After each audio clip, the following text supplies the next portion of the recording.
Something's wrong with the countdown. Who's going to go? Ladies and gentlemen, please stand. Join Vice Mayor Gary in salute to our flag and country. I pledge allegiance to the flag of the United States of America and to the republic for which it stands, one nation, under God, indivisible, with liberty and justice for all. Please remain standing for our prayer. God, you are creator, guide, and watch over us. You use everything that happens for your purposes and glory. Help us to hear your voice and walk in your wisdom. Help us to honor you in what we think, say, and do. Thank you for providing for our every need and so much more. Help us to care for others like you do and to forgive as we have been forgiven. Please keep us from our own selfishness. Help us to build a city that honors you and reflects your love for us. Thank you for being with us in every difficult circumstance and joyful breath. You are God and worthy of glory, honor, and praise. Amen. Amen. Amen. Amen. Thank you, Pastor. Excellence again. Call to order our City Council meeting of November 5th, 2024. Second item on the agenda is public comments, community announcements or recognitions. I don't believe we have any. Item number 3 is consent agendas. Agenda items A through I. A is the approval of the City Council minutes of October 15th. B is the approval of $6,687 to Myers Engineering for the Owens Field softball facility upgrade. C is the payment of $9,500 to GH2 Architects for Highland Park Municipal Pool Reconstruction Project. D is the second amendment to the Advanced Metering Infrastructure Agreement for the automated meter reading services. E is the approval of $8,516.85 to Myers Engineering for West Side Booster Pump Station replacement and upgrade. F is the approval of $3,498.20 to Myers Engineering for ADA accessible intersection and sidewalk project. G is the payment of $3,445 to Myers Engineering for the second fire and EMS station. H is the approval of $4,252 to Myers Engineering for also for services for the second fire and EMS station.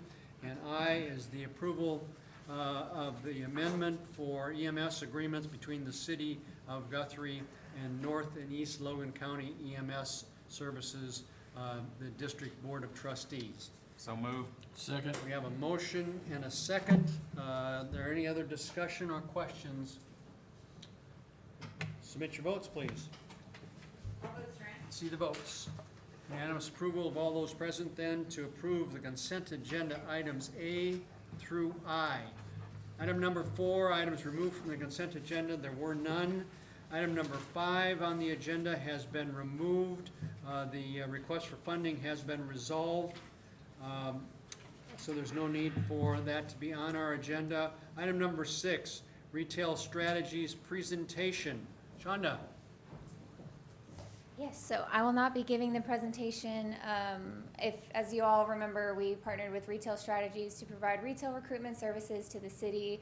They've been working in the background to create a retail recruitment plan, and I'm going to let Cam with Retail Strategies give you that presentation. You have the full presentation in your packets, but it's about 45 slides long, so this is going to be a condensed version for the meeting tonight. All right. All right. Good. Good evening, Council. How you guys doing this evening? Oh, we're doing good, Cam. Pretty good. Glad to be here. There you go. Okay. Huge day for the country.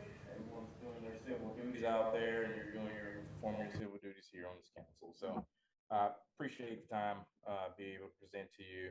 Shonda said, you know, the full presentation it's very lengthy. I wouldn't have the time tonight to present that full packet. So today I've kind of got it neutered down, curated to some of the highlights.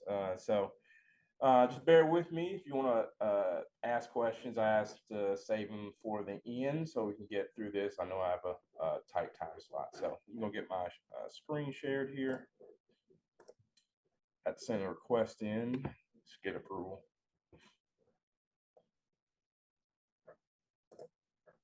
There we go.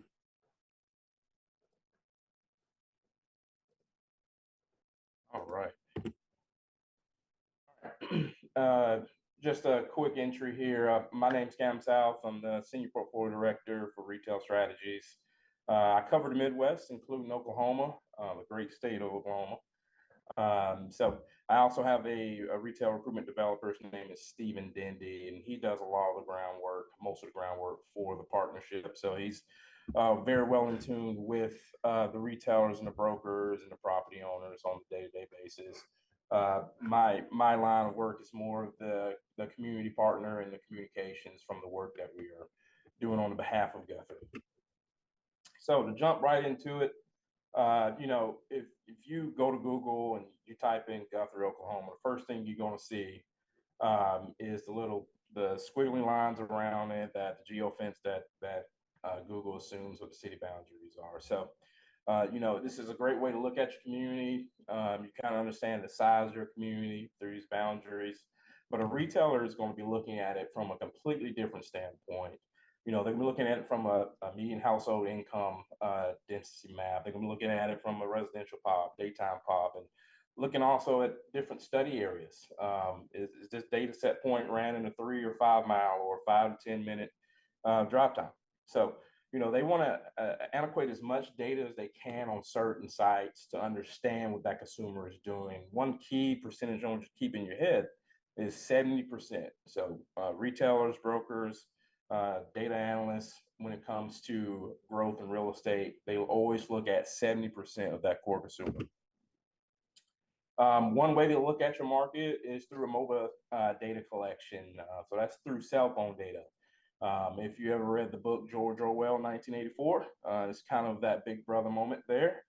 We don't know where you live, but we can get an understanding of where you shop and kind of where you're traveling from. So if you look at this map here, you'll see the darker colors showing if kind of a stronger segmentation of that consumer and kind of where they're coming from, where the lighter colors are showing less of that consumer coming in. This is ran off of the Walmart. So we aggregate all that data together and we put together a custom trade area. So your CTA is what the retailers, consumers, ourselves are going to be looking at. This is where the embodiment of that consumer is coming from, the shop in Guthrie. We run these points off of multiple different retailers or shopping centers in the community. And we, again, like I said, we aggregate that all together and we get this visual here of that CTA.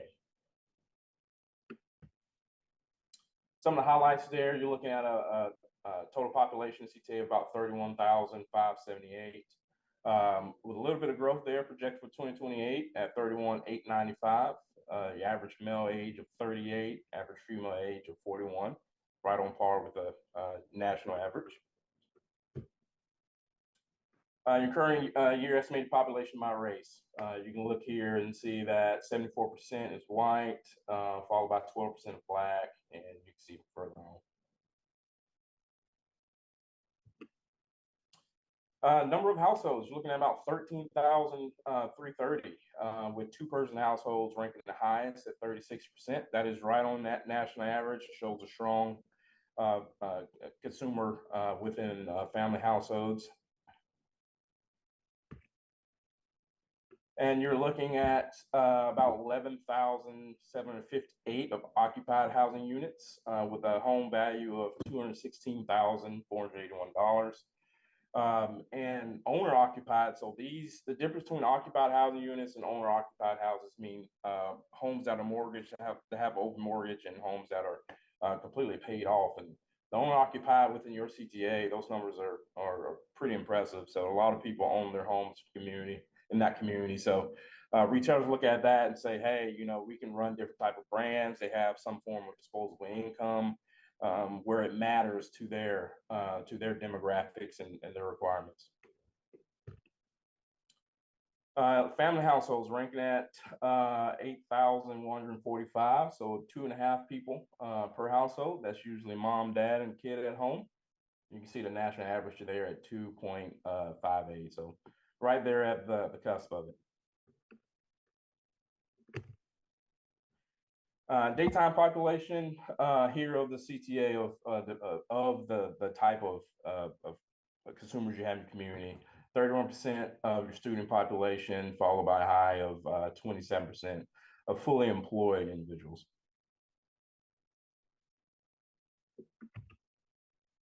Average salary in the CTA, 48,240, with blue collar work comprising about 64%, and a strong white collar number of 34%.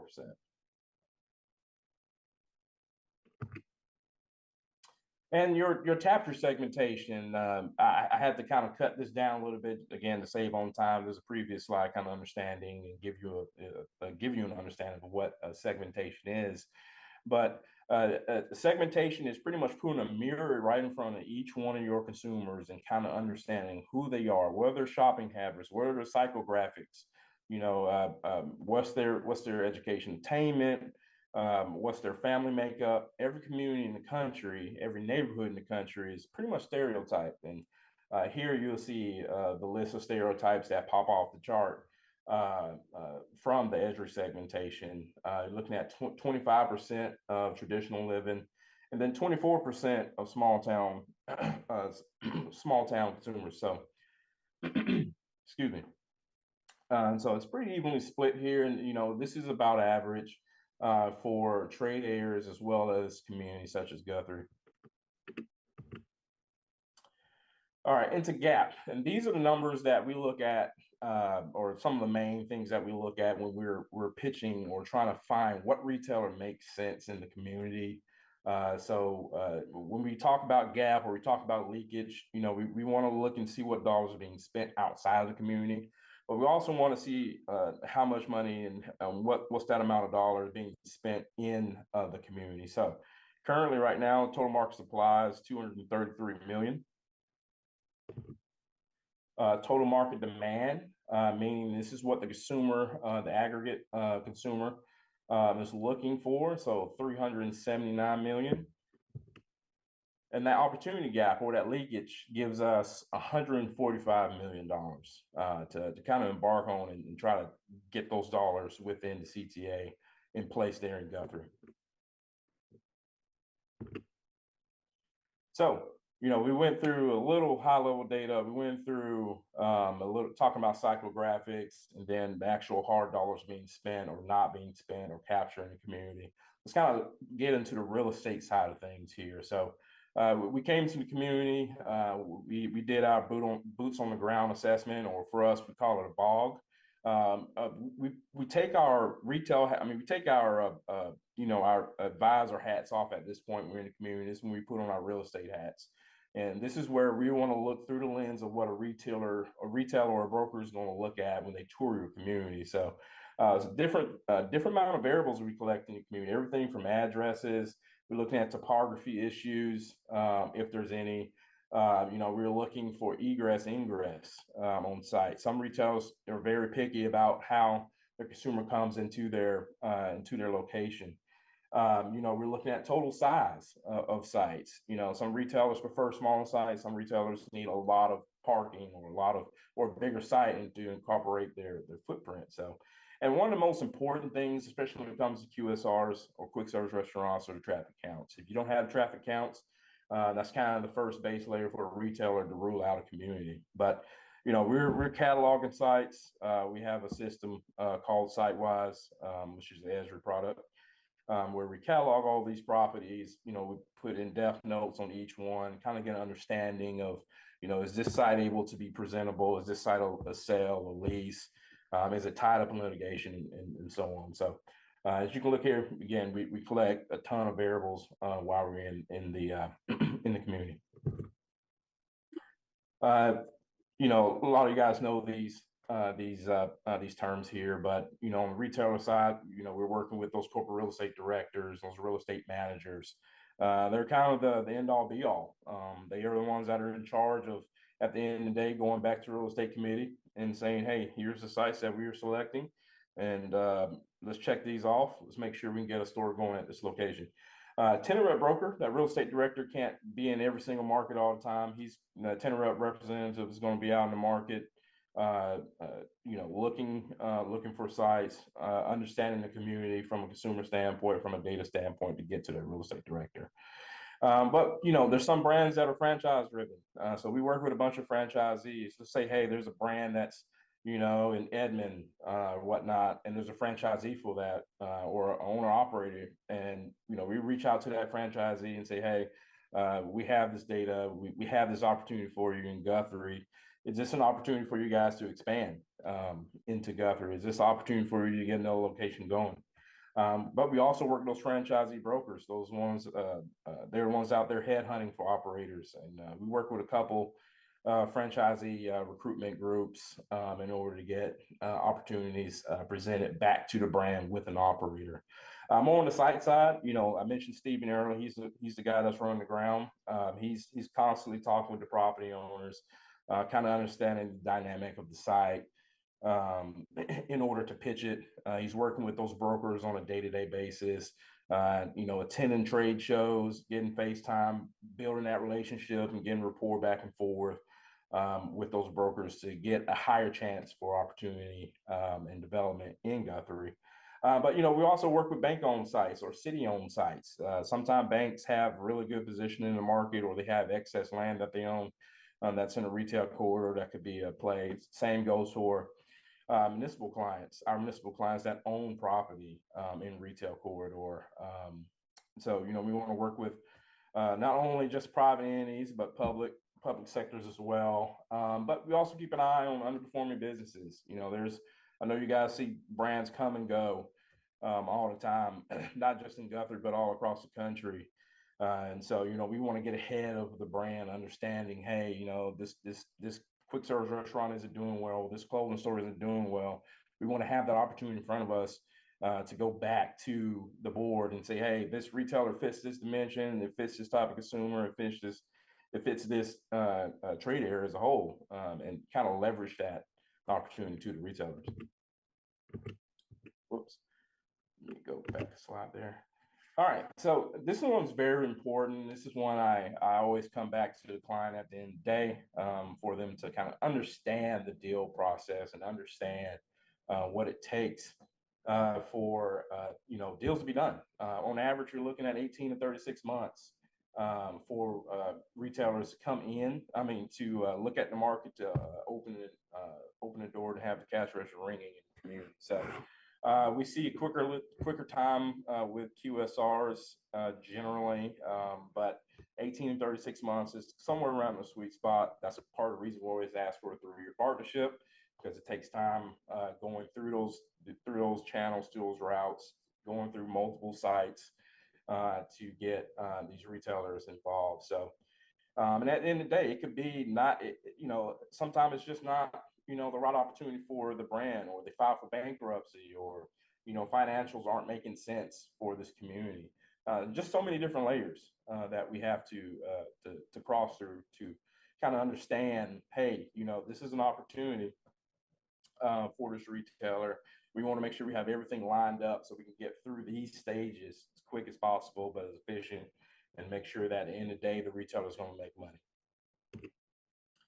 So some of those brands, or some of those categories that we identify with the leakage, and we identify with possible site opportunities, these are the categories that we're going after. That's general merchandise, which is a huge range of different brands, health and personal care, which shows a leakage, as well as food service and drinking places.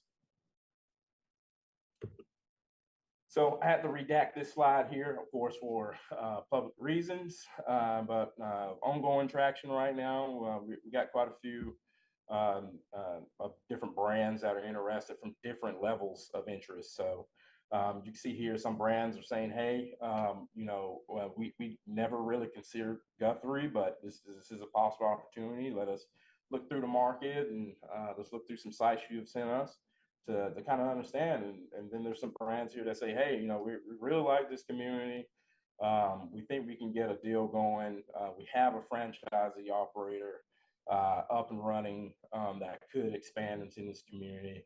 And we're also reaching out all across the board here. You can see from pet retailers to some food service or quick service restaurants such as coffee, to some personal and health and beauty care, all the way to department stores that kind of, again, fill that gap of clothing and type of home goods and general merch that we purchase there on a day-to-day basis. And, I usually layer this slide here as well as some of the brands and just kind of go into trends of brands that have an omni-channel.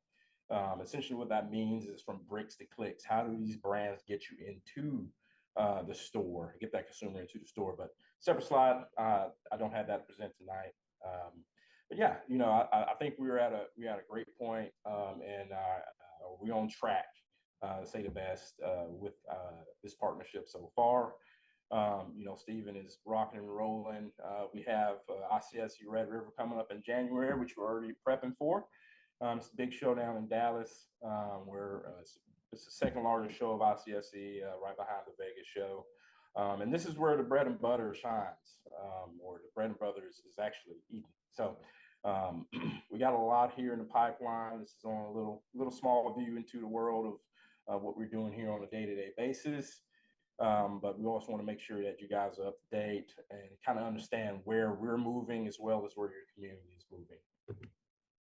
I can take some questions here at this time now. Yeah, I have a question. Go ahead. Your Honor. Cam, Steve Gatling, the leakage, you identified it in 3 large groupings, obviously a miscellaneous, but a healthcare and a food and drink. Do you have any kind of percentage information that, how much is the leakage in the food area versus the healthcare versus the miscellaneous? Do you have that specifics? It's on a separate report. It's a dollar amount, and I can definitely get that over to you. I think we looked at in food services, we were somewhere.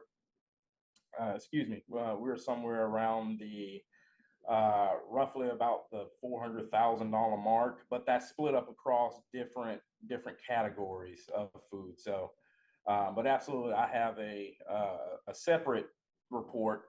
It's a couple pages long, a couple tabs in an Excel sheet that you can flip through, and I can get that sent over to you. Thank you. Okay, thank you. Absolutely. Yeah, my question, I'm Granny Gary. My question is regarding your mention of the psychographics. It's my understanding that Strategic Business Insights has gone out of business. And so what are you using for the psychographic measure?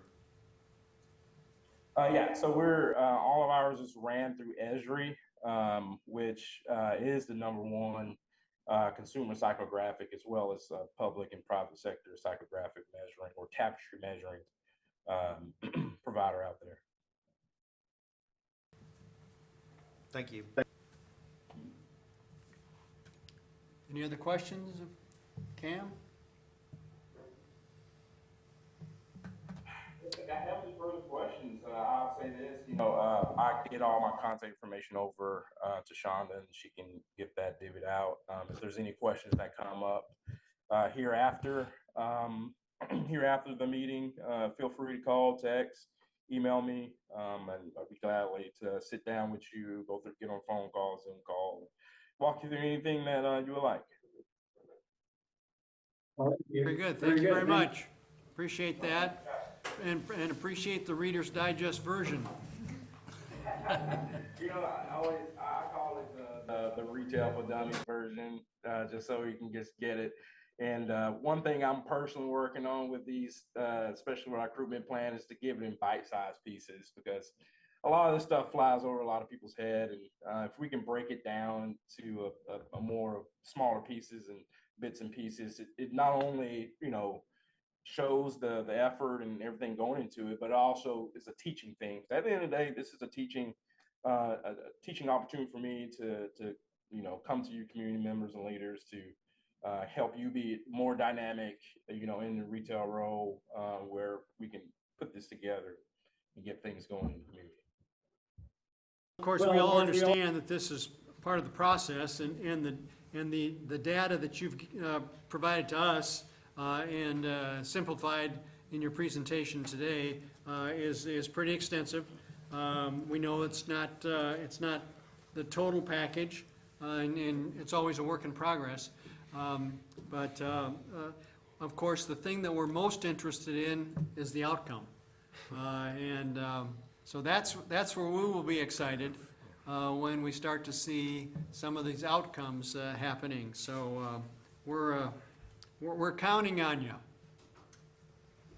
Absolutely. And at the end of the day, I'm happy when I go to bed knowing I got something in the community. I can have that smile on my face, knowing that we can have a great relationship as we continue to bring those retailers in the community. Okay, very good. Appreciate that. John, anything? Do y'all have any other questions for me regarding this? Good? Very good. Made my job Good easy. step forward. Okay. Thank you. This was for information only, so there's nothing for us to vote on. We will move on to item number 7, resolution number 2024-25, the election for mayor and council for 2025. Kim, are you handling that? Yeah. So resolution 2024-25 provides for the 2025 primary and general elections for the city of Guthrie for the offices of the mayor and council members. Also sets out the filing dates, which is December 2nd, 3rd, and 4th at Logan County Election Board from 8 to 5. The primary election is February 11th, 2025, and the general election is April 1, 2025. With that, Okay. I ask for approval. Move approval of resolution 2024-25 election for mayor and council 2025. I'll second that. I have a motion and a second. Any questions? Kim? Submit your votes. All votes are in. See the votes. Unanimous approval then from all those present to approve resolution 2024-25, the election for mayor and councilmen and women for 2025. Item number 8, Best Friends Animal Society Incentive Grant. Chief, already getting money. So this is one of the places that we came across, and we've been in discussion with these people for just a little bit. Essentially, what they're wanting to do is gives us $1,000 to buy into their program. Their program costs nothing, and their goal is simply to reduce the number of animals that have to be put down in a shelter. They want to get to a no-kill shelter, and that's defined by 90% because you have animals that come in that are sick or old or injured. So it's never, ever going to be 100%. And they provide a network of additional places inside and outside the state that we have options to get our animals to. I think it's a good deal. I don't think there's any downside to it. And then the ladies at Animal Control would like to use the money to buy 8 new beds. We've got 16 kennels out there, and 8 of them have beds that are up off the floor, and 8 of them don't. And it's going to get cold pretty soon, and we'd like to be able to get those dogs up off the floor. And we're also getting more volunteers out of this group? I don't think out of this one. Not out of this group? Okay. We'll have access to some of their resources and some of their personnel, but I don't think we'll have any actual volunteers. Okay, all right. Motion to approve. Second. Have a motion and a second. Any further questions or discussion? Submit your votes. All votes are in. See the votes. Unanimous approval from those present then to accept the Best Friends Animal Society incentive grant of $1,000. Item number 9, Oklahoma District Attorney Council grant. Chief? This is done annually through the National Criminal History Improvement Program. So essentially what it means is that fingerprints get filed faster, identified faster, which means you get results on crimes and the like back faster. Additionally, there's no ink involved with this system. So when we bring people back for like DHS or teachers, when they do their background every year, It's kind of nice not to have to go through getting ink on them. This is a 100% grant, 100% grant. There's no match for us, and I think this is my second or third time to try for this grant. And not a lot of agencies our size get one. They go mostly to counties, so I was pretty happy to grab this one. Congratulations. Thank you, ma'am. So moved. Is there, I got a question. Are there operating costs associated with it? Other than electric, no. Is that really not? Nothing? Yes. Okay. It's probably All right. cheaper than ink. Absolutely. Probably, Yeah, but hope if you so. came down and looked what we use, it's been around since probably I know. at least as old as I am. Okay. There's been a Entertain a motion. There's been a motion made. Motion? Second. Motion and a second. Any other questions? Submit your votes. Thanks, Chief. Thank you all very much. We appreciate it. See the votes. Unanimous approval then to accept that grant for $20,935 for the purchase of LifeScan system. Item number 10, traffic signal improvements on Division, Noble, Wentz, and Noble. Tenny. Yes, Mayor, Council. Well, Chief's getting money, I'm spending money. What this project is, staff has had a traffic engineering study done back in November of 2022. This has been talked about for quite some time. We've finally gotten around to finding some funds that we can use for this project. We'd like to utilize some of our remaining funds from previous budgeted funds to improve the signals at Division and Noble and Wentz and Noble. We would be putting up permissive turns on Wentz and Noble for the northbound traffic turning left, your eastbound traffic turning left, and your southbound traffic turning left. And then at Noble and Division, we would be putting up permissive turn signals at the westbound traffic turning left, northbound traffic turning left, and southbound traffic turning left, in hopes to improve traffic flow at this intersection. Permissive's that yellow deal that comes up and starts flashing. Yes, sir. They'll be pretty much identical to what we have at our intersections at Harrison and Oklahoma, both on Division. What kind of, go ahead. What kind of time frame are we looking at? I haven't gotten that far with the contractor. I wanted to make sure we got it approved first before we get kind of a schedule of when they're able to move forward and get started on construction. Okay, all right. What is, you mean construction, what does that comprise of, just hanging the lights and wiring the system in, I guess? Yes, sir. It will consist of adding a additional head on the existing arm, and then we'll have to do some upgrades to the cabinet at Division and Noble. The components in the cabinet itself is dated and is going to need to be updated. There's some minor upgrades to the ones at Wentz and Noble. It had gotten hit by a truck not long ago, so those were updated at that point in time. So minor updates at Wentz and Noble, full update at Noble and Division, and then hanging additional heads on the 3 head arms. Sounds good. Let's get her done. All right, I'll entertain a motion. So moved. And a second. Second. Have a motion and a second. Any other discussion? Submit your votes, please. See the votes. Unanimous approval. Thank you. Those present then to approve $40,083 for traffic improvements on Division and Noble and Wentz and Noble. Item number 11, special use permits at 423 East Grant. Dan. Thank you, Mayor, City Council. As indicated, this is a request for a special use permit for a 15 by 18 carport in front of the existing home.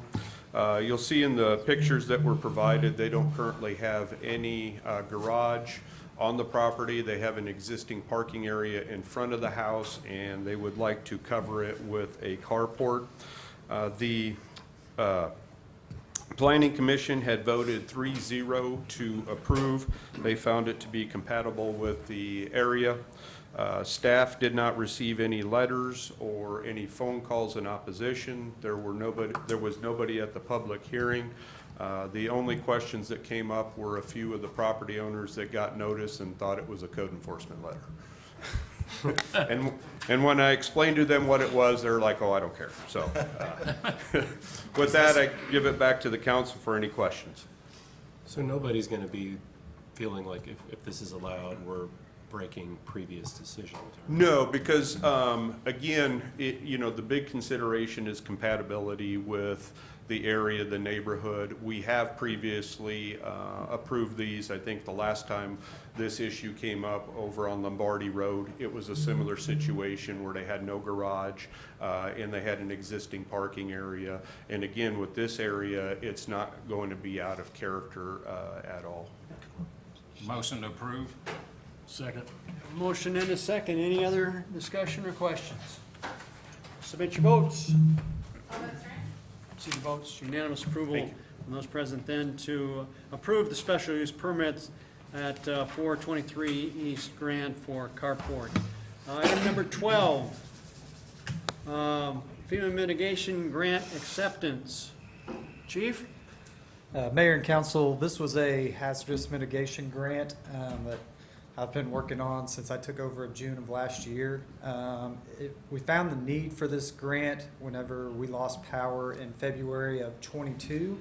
At that time, we realized that we lost power, and when we were going to check off our trucks to do our morning check, our truck checkoffs, that we could not raise our doors to our station bay. So we had guys climbing on the trucks and pulling the emergency levers, and then we had an electrician come out and look at the sizing of our generator and is telling us basically that our generator doesn't even run half of our department.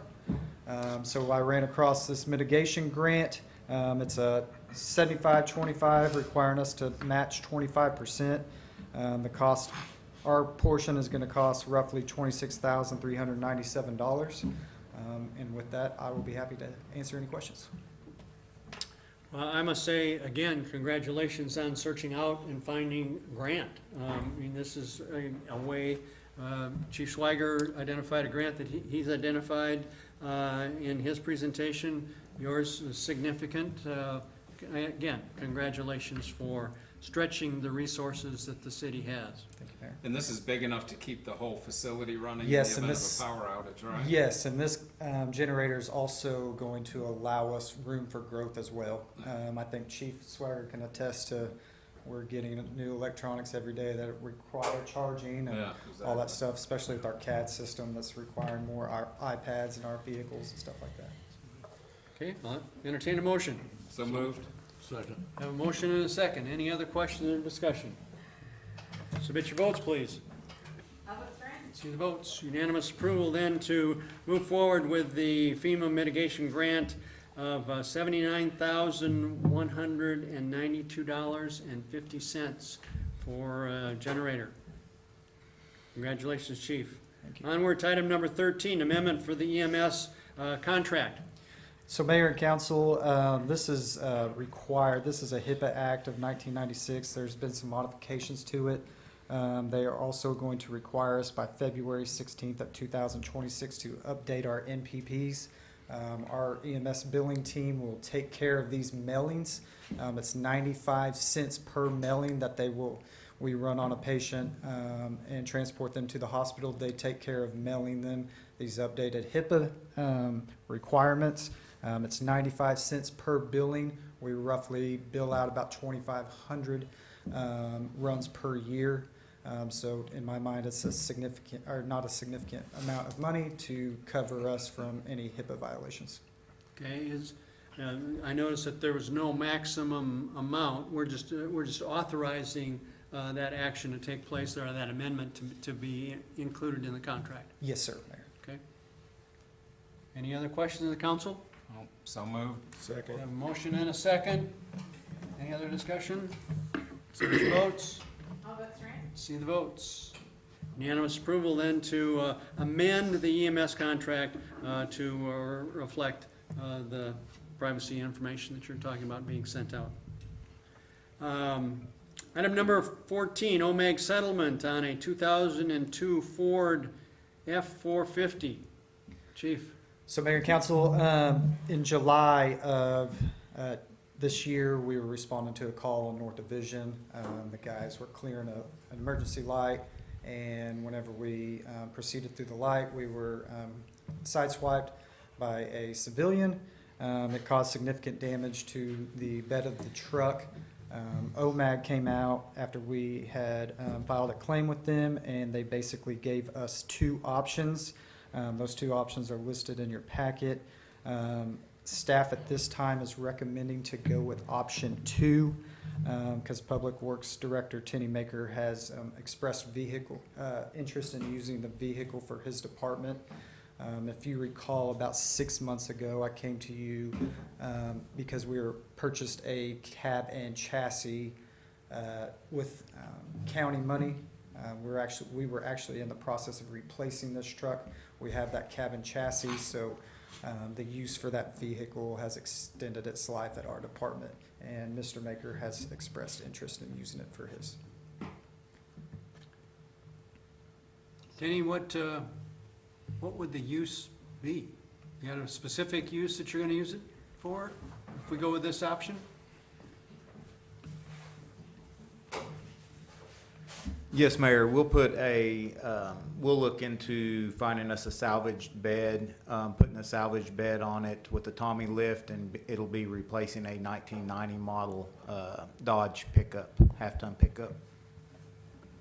Okay, all right, That sounds great. yeah. So moved. Pick up over 10 years. Yeah. We have a motion. Second. We have a motion and a second. Any other discussion? Submit your votes. I'll vote Frank. See the votes, unanimous approval, then to move forward with the second option on the OMAG settlement, which allows us to maintain the vehicle. Item number 15, city manager report. Yes, Mayor and Council, I want to start tonight with thanking our first responders, everybody from the fire department, the surrounding volunteer departments, police department, our dispatchers, Logan County Emergency Management, everybody who's had a hand in what's been going on the last couple of weeks, literally from wildfires to the flooding that we've had, the polar opposites, and also the Public Works Department. They played a huge role last Monday during the ribbon cutting ceremony at the wastewater treatment plant of taking care of the fires out in Langston. So definitely appreciate Tenny and his guys for getting out there during that time of need. Definitely was a big help to the fire department. I've heard from both the chief and from Director Maker that their assistance prevented the fire from being much worse than it was and getting out of control. So we were able to get on top of that, and that's great. We've seen some regional partnership in this time of crisis, and that's also good as well. We've got good neighbors, and we all come together when we need to, so we appreciate that. Thank you to our first responders and everybody who's been on deck. They've worked long hours, they've worked hard, and we always answer the call. There's never a problem. We're always there. So thank you. Your support is very much appreciated. With the rain, the lakes are up approximately 15 inches as of this morning. So although Guthrie Lake does not look like it, it is coming up.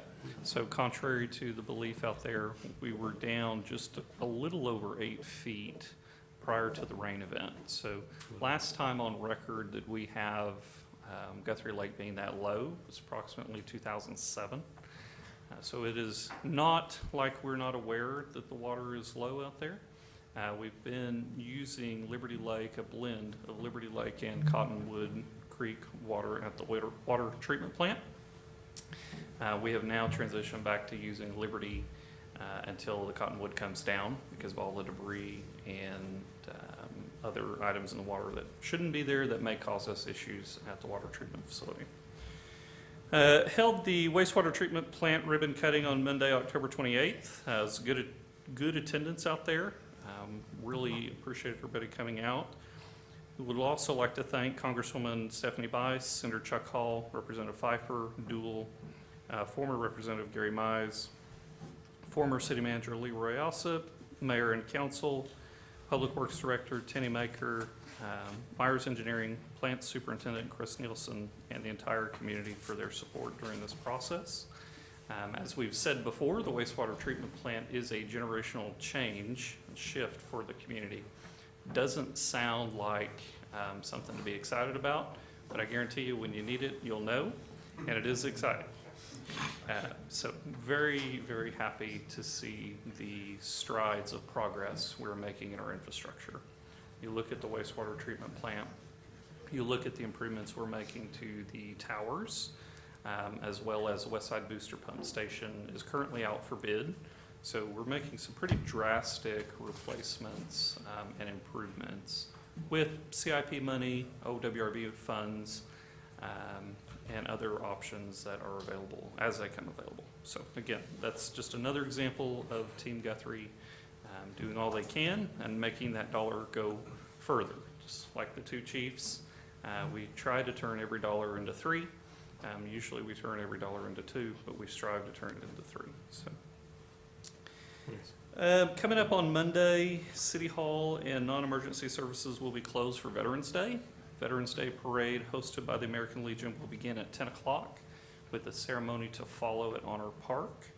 If you don't have that on your calendar, please add that to it. Held a ribbon cutting for Aeronauts Flight School out at the Guthrie Edmond Regional Airport. We're excited to have them as a tenant out at the airport and look forward to seeing what all they bring to the community. October 16th, we hosted the Oklahoma Municipal Management Services Luncheon at Meridian Tech. Light attendance, but several communities represented: Edmond, Nichols Hills, Noble, Crescent, Perkins, Mulhall, and Coyle. Had a good conversation, talked about the issues. We call it a hot topic luncheon. What's going on in your community? How can we work together? How can we solve issues? So that was good. Appreciated that. Staff and a few council members were able to attend the Night of the Museum on October 24th. If you haven't been over the museum lately, lots of good things happening there at the Publishing Museum. We were able to honor Dr. A.J. Griffin for all of her contributions, and as you know, quite literally saved the facility from no longer being what it is or what it was. So many of us were there. It's great. If you haven't been to the facility lately, recommend that you do reach out to anybody as part of the Guthrie Tomorrow Coalition in their efforts. The annual Thanksgiving luncheon will be held on November 22nd at 11:30 at the Public Works Authority office. And we'll have that out to you in an email. With that, Mayor, that's all I've got. Thank you. Thank you. Item number 16, comments from City Council. Vice Mayor Aguirre. Nothing, Your Honor. Thank you. Okay. Councilman Taylor. It was great. I know it's out of sight, out of mind on the wastewater treatment plant, but it was a good time had by all. There was a lot of people there. I know that Tenny was gone out fighting fires, so, and it's gone from one extreme to the other. So we need more rain, but hey, every little bit we're getting right now is helping and making a difference. Thank you, staff. Shonda, Joe, I appreciate you working on what you did, so that was great today, too. So, thank you, guys. Councilman Williams. No, sir, thank you. Councilman Ropp. I'm going to pull a Taylor and actually thank you. And actually thank staff for all the hard work everybody's been doing the past few weeks. I mean, you guys work hard a lot, and there's been a lot of extra, so I appreciate that. Tenny, I thought of you again when it rained. I don't want you to be creeped out, I'm just kidding. But no, I do think, I wonder if Tenny's thinking about the lake, right? I was going to ask about if we had any numbers on that, and you already gave it, so appreciate that. Yeah, I have a Guthrie Haunt shirt on. That is still going on. They still have 2 more days, Friday and Saturday, 7 to midnight, over at the Guthrie Haunts grounds, just north on Wentz. You can go to GuthrieHaunts.com, or you can buy tickets at the door. But they're still going strong, trying to break the all-time attendance record that they have there. I think they might be able to do it. And I think they're officially we have the largest haunt in the state, or spook house in the state. And so, you guys grab some friends. If you don't want to go to the spook house, they have a carnival outside. So you don't actually have to go through the spook house. So, and other than that, that's all I have. Councilman Bothroyd. Nothing tonight, Mayor. Okay.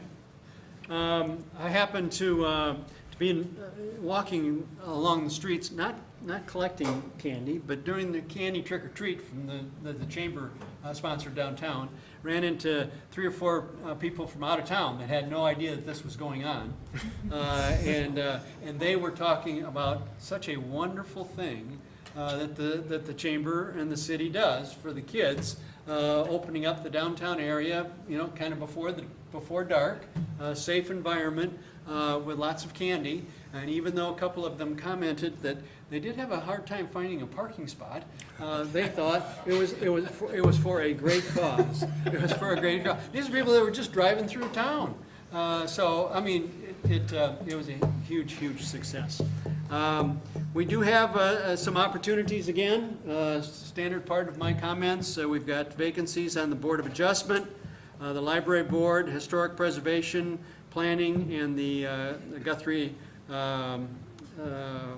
Historic Authority. I'm sorry, Guthrie Housing Authority. So plenty of opportunity there for individuals that would like to get more engaged. Also, I would like to mention our city manager, Eddie, does a podcast. Is it once a month that you do it? Yes, sir. Once a month on Facebook, and the Facebook is City of Guthrie Municipal Government. Is that the correct title?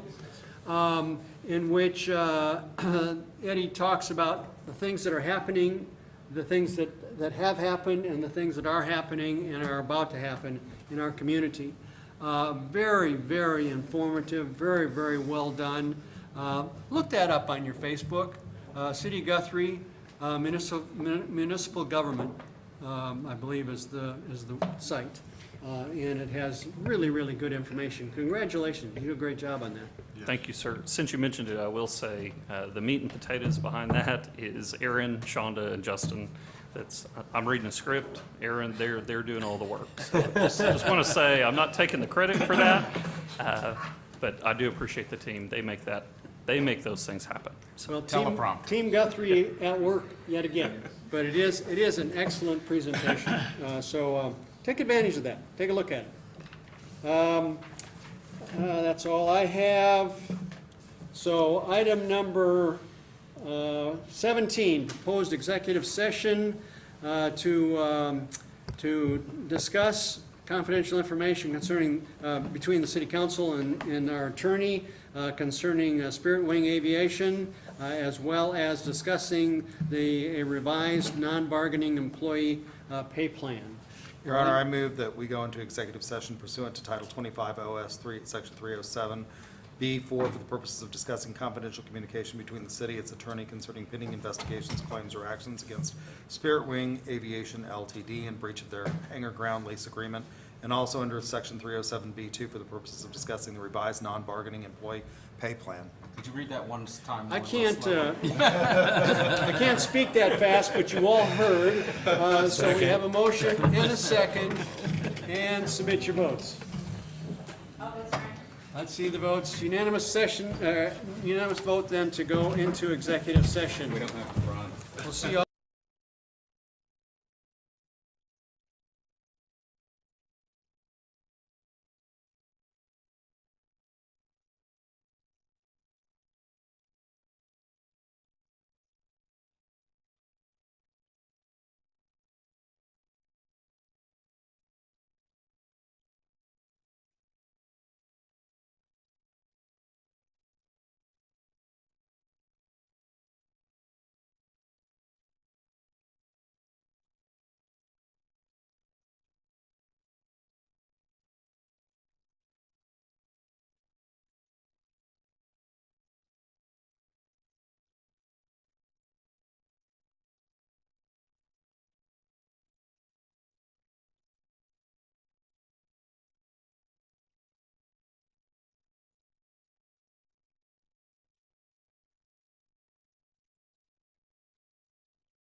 Chris, that wasn't me, that was Grant. That was Grant. That should have been 5 minutes. That was not me.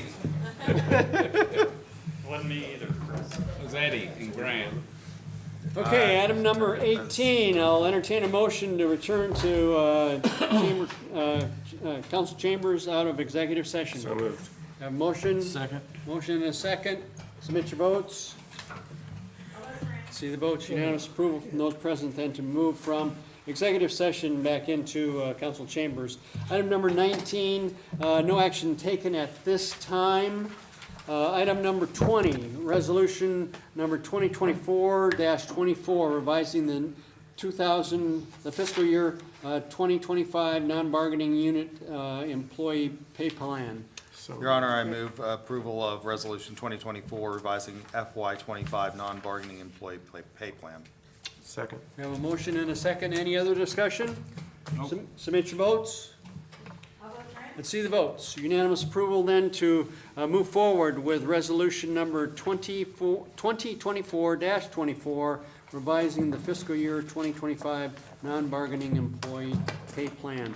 That being the last item on our agenda, we are adjourned from this meeting. And I open our Public Works Authority meeting of November 5th. Second item on the agenda is consent agenda items A through G. A is the approval of the Public Works Authority meeting of October 15th. B is approval of payment of $157,083 to Southwest Water Works for water distribution system project. C is the payment of $15,149.07 to Myers Engineering for the water distribution system project. D is the confirmation of City Council payment of $8,516.85 to Myers Engineering for the West Side booster pump replacement and upgrade. E is the confirmation of City Council action of $3,498.20 to Myers Engineering for services for the ADA accessible intersection and sidewalk project. F is confirmation of City Council action payment of $3,445 to Myers Engineering for the second fire and EMS station. And G is confirmation of City Council action of $4,252 for services to Myers Engineering for services provided to the second fire EMS station. I'll entertain a motion. Mr. Chairman, I move approval of the consent agenda. Second. Have a motion and a second. Any other discussion? Submit your votes. See the votes. Unanimous approval of consent agenda items A through G. Third item is removal of items from the consent agenda. There were none. That being the last item on our agenda, ladies and gentlemen, we are adjourned for the evening. Thank you very much.